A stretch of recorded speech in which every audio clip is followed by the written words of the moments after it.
পরম দয়ালের কথা আলোচনা বই থেকে রবীন্দ্রনাথ ঠাকুর লেখা কিছু অংশ পড়ছি। 1990 সালের কথা।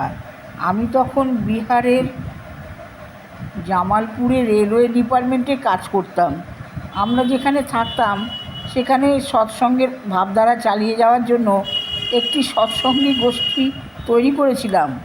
সেই গোষ্ঠীর প্রধান কার্যকর্তা ছিলেন শ্রী দীনেশ্বর লালদা, যাকে আমরা মাস্টার মহাশয় বলে ডাকতাম। তিনি ছিলেন সহপ্রতিঋত্বিক এবং খুব শান্তশিষ্ট, বিদ্বান ও ভক্ত মানুষ ছিলেন। আমরা তার কাছে ঠাকুর সম্পর্কে অনেক কিছু জানতে পেরেছি, শিখতে পেরেছি। তাকে দেখেই উপলব্ধি করতে পেরেছি একজন মানুষ ঠাকুরকে ভালোবেসে ভক্তি মার্গে কতদূর এগোতে পারেন।